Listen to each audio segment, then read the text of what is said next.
Welcome to the Deep Dive Spirituality Conversations podcast. I'm your host, Brian Russell, and today it's my privilege to have Dr. Mark Dunwoody. Mark has more than 3 decades of international experience as an entrepreneur and consultant to nonprofits and faith communities. Mark's originally from Belfast, Ireland. He's lived in 5 countries and is well known internationally in the missional conversation as a writer, trainer, speaker, strategist, and coach. You can find out more about Mark at missionalformationcoaching.com, and he is also the author of the soon-to-be released in March 2021 Healthy Rhythms for Leaders. Welcome to my podcast, Mark. It's so great to have you as a guest today. Thank you, Brian. It's great to be here. Thank you. Yes. So just to jump right in, can you briefly share some of the key moments that you've had in your spiritual journey that led you first to being an entrepreneur in the business world, and then as really a church plant facilitator and missional innovator, and now a coach? Yeah, thanks. Yeah, I grew up in Northern Ireland, and I had a great childhood, loved it. And I grew up in a large housing estate. So you grow up very quickly and you learn how to cope. So I always loved it. I wasn't very good at school. I loved to try and make money and do things and buy and sell bits and pieces and have better lunches at school every day. And always this trait in me to sort of try and do something new and improve on what I was doing. And those traits stuck with me from an early age. And I think as well, I grew up looking at this range of hills just beyond where I lived, and I always thought, wonder what it'd be like to go beyond those hills. You know, we didn't have a car in those days. It was like 3 miles away. So yeah, I always had that wonder to do something new and find something new. And I think that always stayed with me. And in terms of a spiritual journey, no one went to church in our family apart from my granny. And I loved my granny. So I went to church with my granny because no one else would. And I can't say I enjoyed church very much. However, looking back, those were the foundations. The Sunday school foundations, learning about Jesus, learning about the Bible, learning about God's purposes. They were there, they stuck with me, and they made me who I am today. And we were talking right before we started recording that you've lived in Canada and Quebec. You've lived in the Republic of Ireland. So you've been in some post-Christian contexts and see some places that were really hostile to faith or not open to it. What did you learn from living in those places that have served you in your missional work today? Yeah, that's fascinating. So living in 2 really post-Christian countries, as you say, Quebec, which is the French-speaking area of Canada. And anybody that knows the history, there was something called the Quiet Revolution, where the Catholic Church was in charge for decades of people's lives, and all of a sudden people just rejected the Catholic Church. And the same happened in Ireland, Republic of Ireland. The society just rejected the Catholic Church really quickly for many different reasons. One thing that I learned is that there's a lot of amazing Christians in those countries who really know how to listen. They listen to the culture, they listen to what's happening, and they respond from listening because their assumptions are no longer so concrete as maybe other areas of the world. And one quick story, I was in Dublin one time at a conference, and I was the only person from the church sector there. And it was about, I can't remember what it was about, but it was something to do with young people's rights. And I got up to say I was from the church, and someone shouted me down and said, why is someone from the church here in a modern day Ireland? They shouldn't be involved in this conversation. And I quickly on my feet, I said, do you believe in a pluralist Ireland? Do you believe that every voice should be at the table? Every voice should be heard? And the guy said, of course. And I says, maybe the Christian voice has to be heard as well. So I think with these post-Christian societies, there is a sense of pluralism where they want to embrace every voice. And I found that's where the Christian voice can be embraced if you actually come from a point, well, let's have everybody involved. And just a side note to that story, I got very friendly with that guy. and we were great friends going forward. However, I did have to think, again, in a post-Christian country, we do have to navigate the new territories and understand. And when you were in the world of business, how did that help prepare you, or how has that set you up for the kingdom work that you've explicitly done? Not that you weren't a Christian when you were doing that, but now that you've moved into being one of your books, you're like a missional design expert, and you've supported so many missional projects. What lessons did you learn from business that you've been able to translate specifically into the church world that you might not have learned if you would have, let's say, went up through an ordination track or something and had a different pathway to your missional work? Yeah, any small business owner that's got out of their bed this morning knows that there's no one else behind them. They have to get it done. Yeah. There's no excuses. It has to be done. And they have to do a million different things.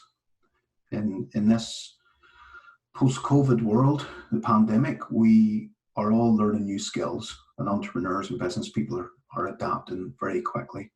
So I brought that.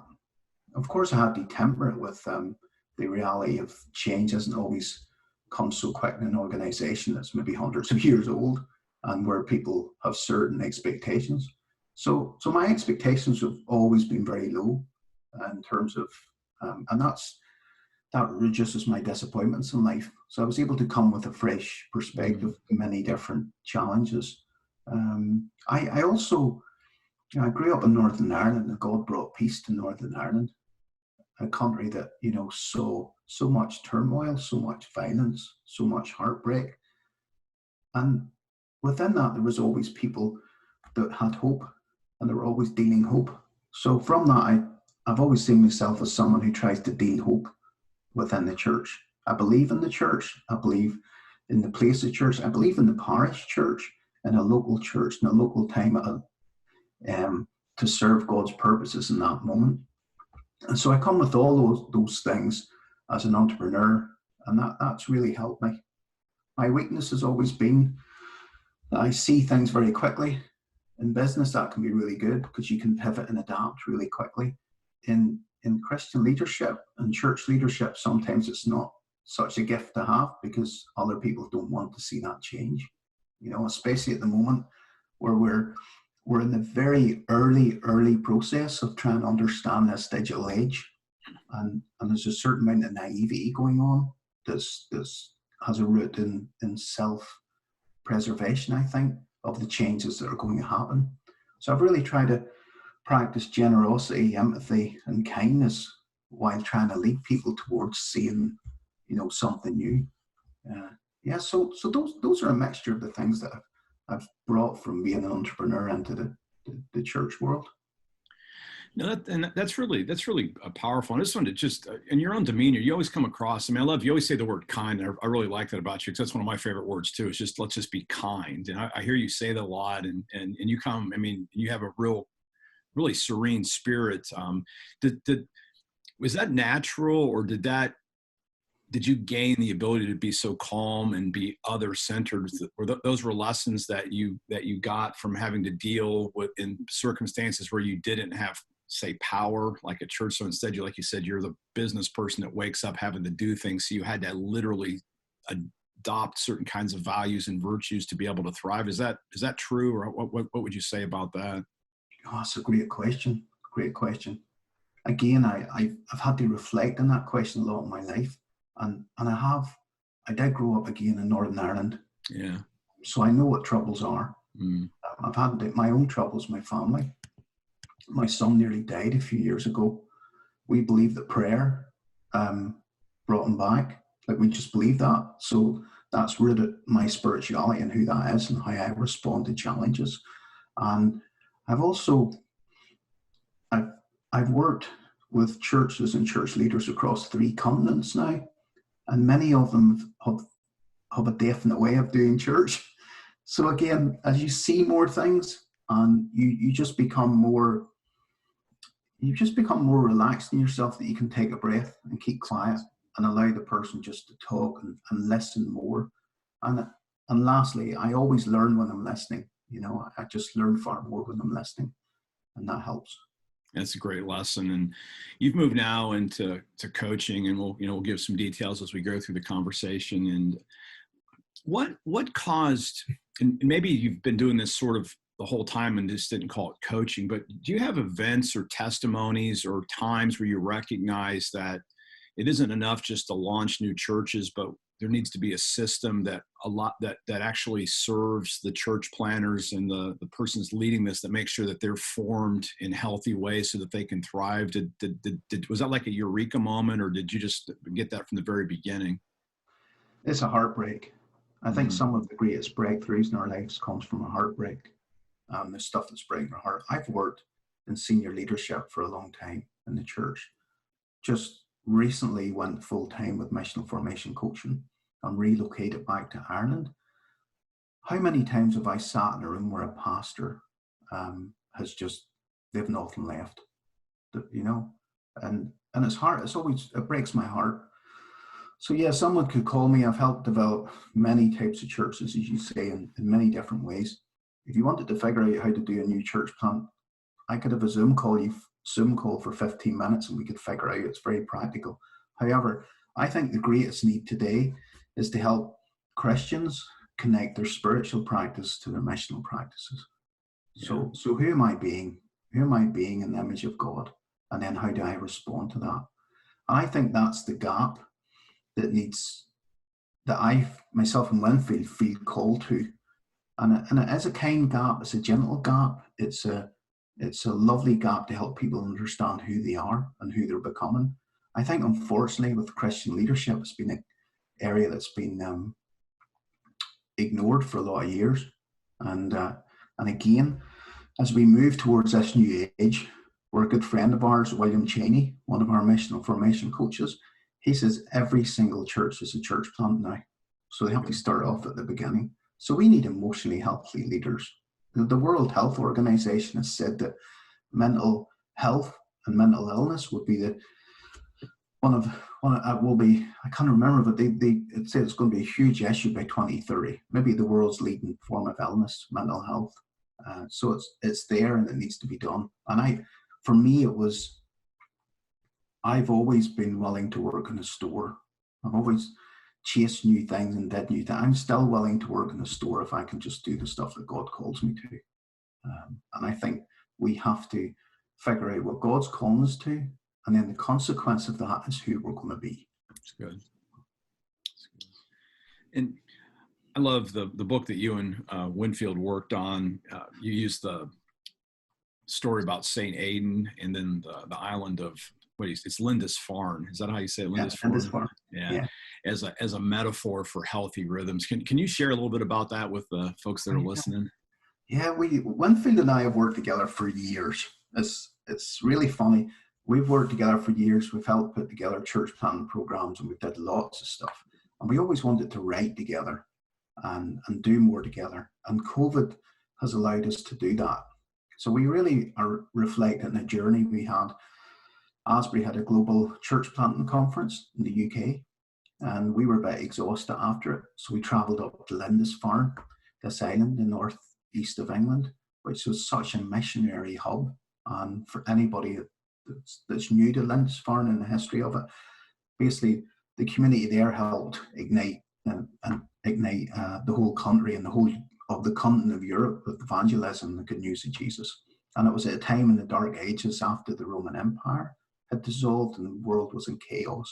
So again, it's a really great place in history for us to learn as Christians when the world was in chaos of the rhythms and patterns that Christian leaders use to re-evangelize and bring the good news of Christ. So we were on this island, and for 12 hours a day, it gets cut off by the tide. So for 12 hours a day, you're forced to retreat. And then when the tide goes out, you can go from that. So the crux of the Missional Formation Coaching model is your spiritual practice is when the tide's in, you're cut off, the time alone with God. The missional practices are when the tide goes out, you go back out to engage with the world and what that looks like. And we have this lovely metaphor that we use of a new beach. because I live beside the coast in Ireland, and we've loads of storms. And every so often we have a storm, and I love to go out to look after the storm, not to find the desolation or all the wreckage, but really to look for the new beach. Yeah. Because after every storm, there's a new beach. And I suppose that's the heart of missional formation coaching, is to help leaders see that new beach in their lives. Because there is a new beach, because we are created by God. Yeah, I love the metaphor there. And can you share some success stories that you've seen from practitioners who've participated in the missional formation coaching, or share a couple? Yeah. Yeah. I mean, I always have to be confidential, you know. Yeah. Really. So we have the coaching, which we do, and you're one of our coaches, thankfully. So we have some lovely, really cool coaches as well. And I coach people, and then we have the coach training. And the coach training is really a way that another part of our calling to try and remove the barriers of time and place for coach training. And it's for people who want to navigate change in their context. And the cool thing is we have people in 12 countries now doing it. So for success for me is I'm able to go in and just look at the conversations that are going on between church planters in places like Nepal and Singapore, in Australia, Dubai. And we have groups, all these different groups, and you can see what they're saying and how they're reflecting on how they're being, not how they're doing, but how they're being in the image of God and what it means to be more like God. And so that's a real success.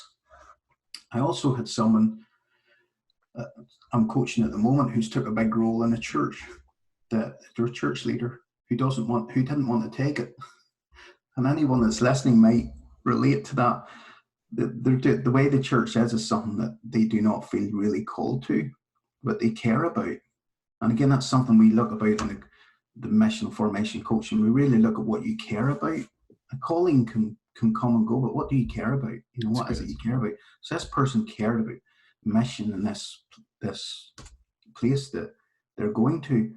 So through the missional formation coaching, he's been really able to use his spiritual practices as a North Star, you know, for trying to guide the process of change. And also other people in this context and the leadership team are being brought on the missional formation coaching training.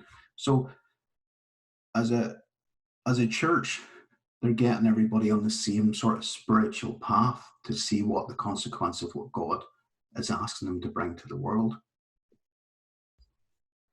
Also, a young guy I coached a few years ago. It took 7 years to train to be a pastor. Never really wanted to be a pastor.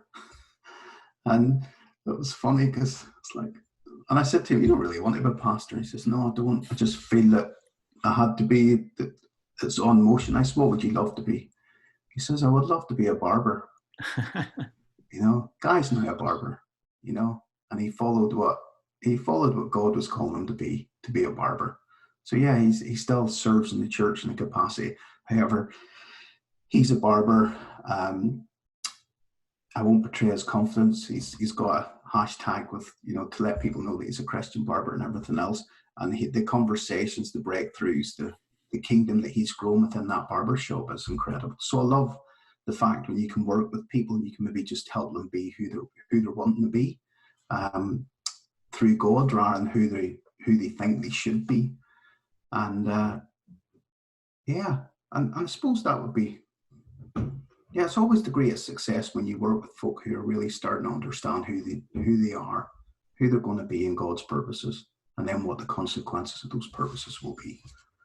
Yeah, that was really good. And it is interesting. You even use the word should, and so many folks get stuck on what they should be. And obviously God wants us to be certain things, but sometimes the shoulds that we put on there aren't the same things that God wants. And it's just, that was a great story about helping a person who actually ends up fulfilling the actual call, but not the way that they thought they should be doing it. And again, a lot of coaching is just freeing people from their shoulds that are keeping them from actually living the life that, God really desires in the places where they can have even more impact.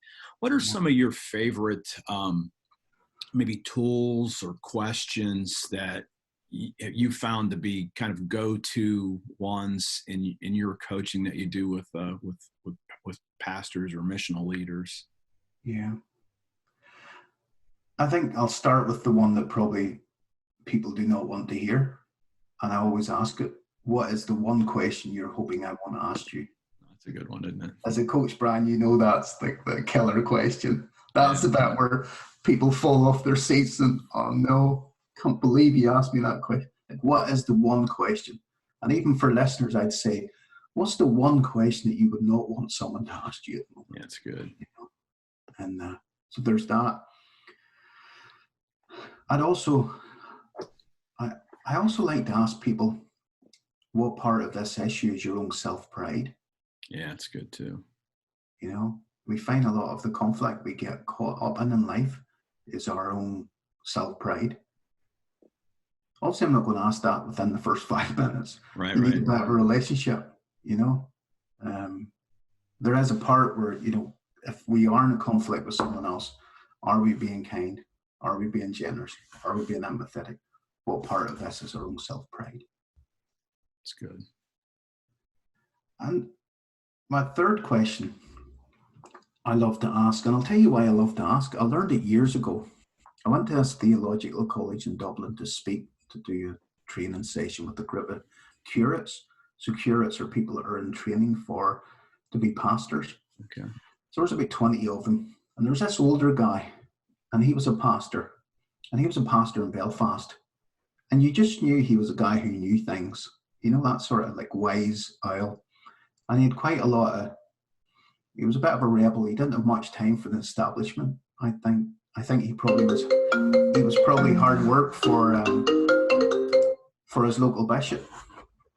And he went in front of these guys and girls, and they all asked him these like really deep theological questions.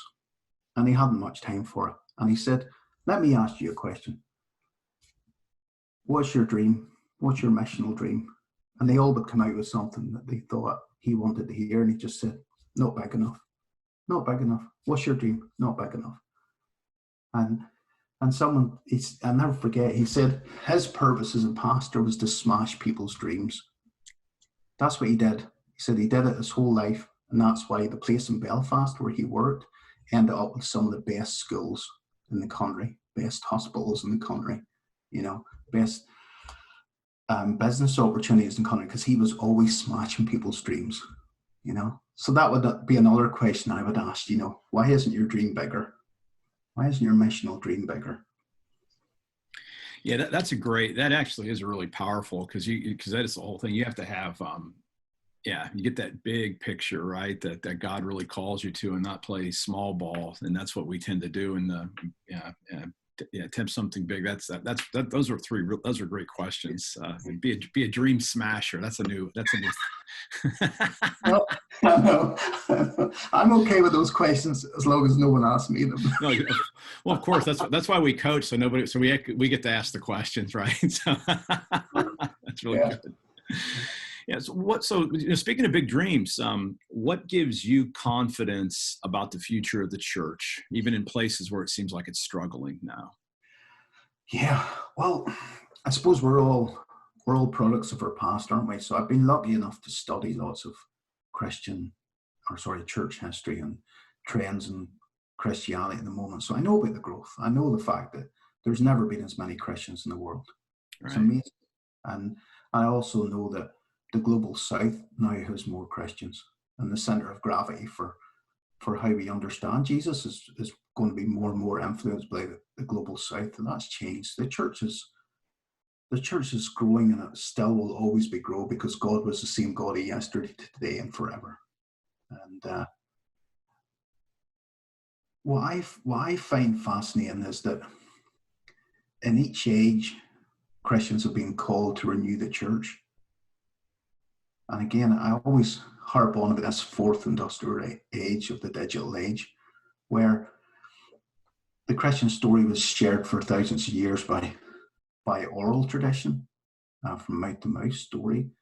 And then when it was shared by the printing press, that increased the opportunities so much more to so many more people. However, that took hundreds of years. But we're now in a digital age where Mhm. Christianity can be shared at such a pace. And what used to take hundreds of years now has taken years. So I'm so encouraged with the church, future of the church. I think there's going to be new forms of church that we never understood before. I think we're in one of the most democratizing ages of any people that have ever lived in the world to share the good news. And I always think that, in the same way, a guitar has four strings Yeah. that you can make a million songs from. In every age of the church, we've always had the importance of Jesus, an awareness of history, a presence of sacraments, and the authority of Scripture, those four things. So I think it's like the guitar. With those four things, we can do many, many different ways of being God's people and being the church that we haven't even imagined yet. And we can also learn from the saints of the past and all the nuggets and treasures that are there for us to learn from. And lastly, just we all love different periods of history. I just love the Celtic period of history and Celtic Christianity, and how the world changed throughout the Dark Ages and where that hope came from and how we were transformed. So I just think there's so much to learn from Christians in the past that lived during times of disruption. So yeah, I'm a total optimist. I'm always maybe too optimistic sometimes. Yeah. No, that's good. But you're optimistic with I love the illustration of the four strings and then recognizing just it is so important for it's so important for Christians in the West to recognize what's going on around the world, and that there's, I mean, literally expansion of the Christ following movement everywhere. And yeah, so that was really good. And now, at the risk of, I don't want to be a dream smasher or dream crusher, but the one of the questions the last question I want to ask you before I just go to my really fast questions I ask all my guests would be what's your big vision for the next decade and beyond? Yeah. Yeah, I want to take away the notion of time and place for people to do discipleship and evangelism. That's why we've developed this tool, this digital tool for people to do missional formation with each other. There's two things that are going to happen. The traditional ways of church of having their finances is going to change. It's going to change in a way that we can't even imagine. So I want to work with those people, and I also want to work with entrepreneurs. So we've across America and Europe, the statistics are crazy for how many people have actually started a business in the last year.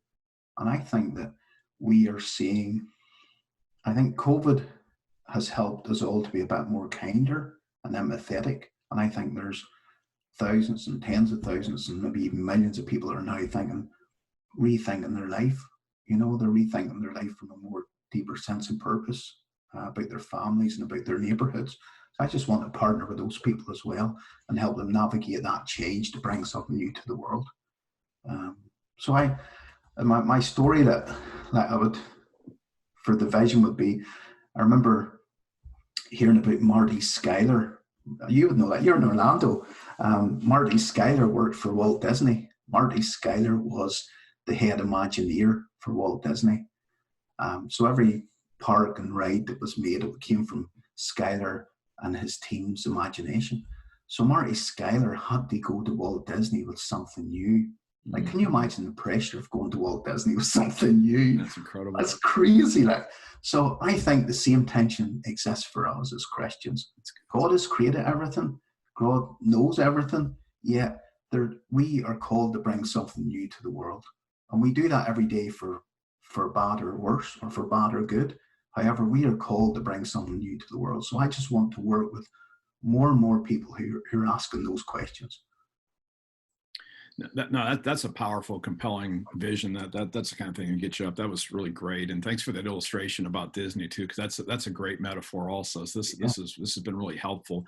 Now, I want to do the questions I always try to ask all my guests, and if just for yourself personally, what do you find? What are your rhythms that you found that really fuel you to be able to do the very things that you've talked about in this episode?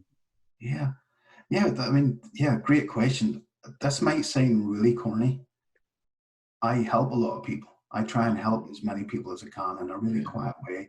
So I try to do something every day. I'm involved in many types of charities and organizations, and then in small ways, I'll even think at the moment, who do I need to call in the time of COVID, because we've been locked down for weeks. Like, who needs a call? How can I be kind? How can I be generous? And for me, that's a spiritual practice, because it goes against my sense of self and being cynical and being down and being worried about stuff. I love to cook. I just love to cook for everyone in the house. I just love the feeling you get when you cook and how you bring ingredients together and how you come up with a meal. Again, I think it's a great metaphor for Christian leadership, just bringing those. And then the joy of other people eating food that I've cooked. I've just always enjoyed that. And I go for lots of walks. And my spiritual formation really takes a lot of shape around just talking to God while I'm out for a walk. Yeah. And then I'm so lucky to live in a place where, it's thousands of years old and lovely rocks and caves and mountains, and I just can have some real great conversations in nature and with God. And I also just think a lot about, the passages in scripture and throughout the ages, church history. These people were the same as us, Brian. They had the same hopes and fears. I think we forget that. They had all the same emotions as we had. And that keeps me grounded spiritually as well. So I'll ask those questions of how did they feel? And then I did have a problem with silence. I think, like everyone else, I've traveled so much most of my life. I've always been in the go. And last March, it stopped like everyone else. So I've nearly had my time of silence. I'm ready to get back out there. It's like, but I do enjoy silence. However, I just want to be with people now. I really want to do all the things that we took for granted again. That's good. That's good. If you were going to pick 2 or 3 books outside of the Bible that have shaped you deeply, what would those resources be? Yeah, the first one is a little book that I can't remember the name of. How funny is that? I read it when I was 15. Wow. I read it. Things were really bad in Northern Ireland at the time. The news was full of people being blown up, terrorist stuff, and it was awful. And it was a little book I picked up in a charity shop. And I think it was like 20p at that time, 20 pence. And it was really the power to get everything you ever want. And really it was a mathematical equation. And that wee book, funny enough, has always influenced my life. I always think, when I coach people, when I help people, if someone wants to be a midwife or a nurse or a doctor, the moment you get accepted on a course, you are a midwife. It might take you 4 years, or a doctor 7 years to learn, but you are that doctor. You're that person already. If you can see that and imagine it, and doing that is half the battle. And that wee book explained that to me, and then joining that with my faith during my life has just been able to help me do things. Sure, I've been lucky. I've been fortunate. However, I've been able to just really do things that maybe I could have, if I hadn't read that book, I wouldn't have done. I don't know. I know that sounds corny, but the Lord of the Rings trilogy is there. It just is, Tolkien was just, I think, Tolkien was saying so much more than just an adventure series of books. It was a commentary on culture. It was a commentary on the values of society. It was many things, and those books have really, have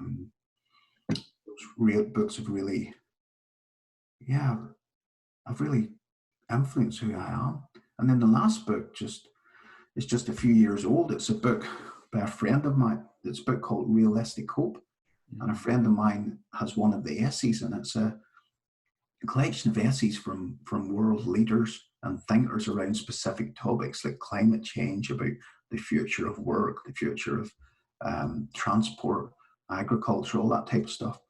And my friend, Jeremy, who's one of the VPs of Shell, has always worked in the environment side of it to try and help Shell be more environmental friendly and look at what a renewable future would look like. And now Shell has took that decision as an oil company to go towards renewable energy to help the planet. And I think that's amazing. Yeah. And how he spoke into that. And in that book, Jeremy, along with his colleagues, share the principles of realistic hope. They share the principle of here's the problem, here's what's wrong, and here's a realistic hope for the future. Here's scenarios of how we can get through that. And I think that book has been influential to me, because I think in every part of our lives, God's got this.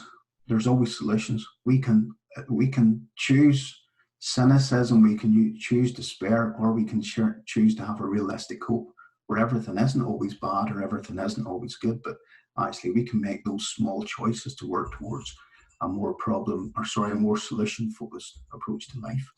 So it's good. Was the little book you read? I mean, the book, was it called The Magic Lamp? That may not be that old, because I'm just curious. I mean, you don't have to try to think it too hard, but it reminded me of a book that I read about how to set goals that in the process of actually moving them toward them. It just reminded me of that.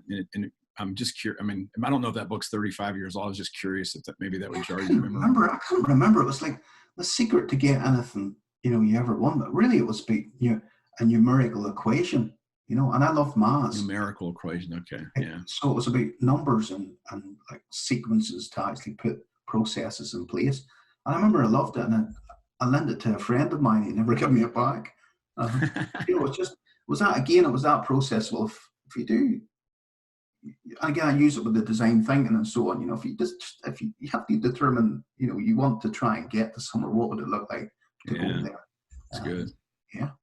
Well, those are great. Those are great books, and really the last question I want to ask is, where can listeners find out more about what you do, and maybe some of the resources that you're preparing? Talk about the new book that you have coming out too. That should be available shortly. Yeah, Winfield and I have got a new book out, which we're really excited about, and it's called Healthy Rhythms for Leaders, and it's really healthy rhythms for leaders, how to cultivate soul care in challenging times. Because I've said that one of the biggest things we see is just how we all do soul care. And really it's split into 3 sessions. One is personal rhythms. So what would be the personal rhythms for soul care? The second part is leadership rhythms. So what does it mean to have, what are those essential leadership rhythms for being a leader in any context? And then what does it mean also for cultivating missional imagination? We've developed courses, and we're going to be rolling them out shortly, just on missional design thinking, which is a way to help people approach challenges in a new way. So we're just introducing people to that concept, and what does it mean to have a missional imagination and joining what God's already thinking about and doing in your neighborhood. And the third bit is then communal rhythms. And what does it mean to have rhythms in community with others? Because we are created to be in relationship with other people. So a wee bit of the coaching of guiding others in the way. What are the principles of guiding others in the way? And in our family, in our workplace, wherever, in our church. And then just something we call soul care groups. So how you start a soul care group, what a soul care group looks like. And it's basically just a bunch of people come talk, coming together to actually say, how's it going? What does it look like? How are you? And really trying to introduce a culture of investing in each other's lives again. I think we've become a very individualistic society in many different places in the world. So what does it mean to start really caring for each other's souls and asking those questions? So that book should be out the end of March. We're very excited about that. That's wonderful. What are the best websites or places online to connect with you? Yeah, Missional Formation Coaching.com is the best place to go to. My name's Mark Dunwoody. I have social media, and Winfield Bevans, he's social media as well, so you find our stuff there. We have a podcast, the Missional Formation Podcast. I could be better on social media, but I'm not really. Are you good on social media, Brian? You know what? I try, but I can't say that I have great success. But I do post things regularly, and so I do videos and Twitter and Instagram, and I'll put all the stuff, all the connections to you and to Winfield up in the show notes and stuff. And I do try. And my whole thing on social media is, like I always just say, I want to put positive things, and it's there for anybody that wants to listen. Like the videos, listen all the way to the end. I'm making the stuff for the one person that might go all the way to the end of these things, and so I try to release the results. And but I don't have a huge following yet, I guess. Love it. Cool. Just got to get the word out, and like you said, it's digital time, so we try to use these vehicles and at least make it easier for people to find us if they're looking, I guess. Yeah. Well, I want to thank you so much for being my guest today, Mark. I think this has been really helpful. You've had some really profound insights scattered right throughout the whole episode. For those who've been with us all the way to the end, they're going to be glad they made it here. And so thank you for being my guest today. Thank you, Brian. Thanks so much. And we want to thank you for listening all the way to this point in the podcast. And until next time, live by faith, be known by love, and be voices of hope in a world that's looking for it. Amen. Thank you so much for listening to this week's episode of the Deep Dive Spirituality Conversations podcast. If you found this episode helpful, please share it with a friend and consider leaving a review to help other people find the podcast. If you're interested in any of the resources, you can check those out in the show notes. If you'd like information about my forthcoming book on centering prayer, check out centeringprayerbook.com. You can reach out to me via email at deepdivespirituality@gmail.com. And you can also connect with me if you're interested in a special program that is for pastors and spiritual leaders. It's a group coaching program. You can get some information on that by going to deepdivespirituality.com.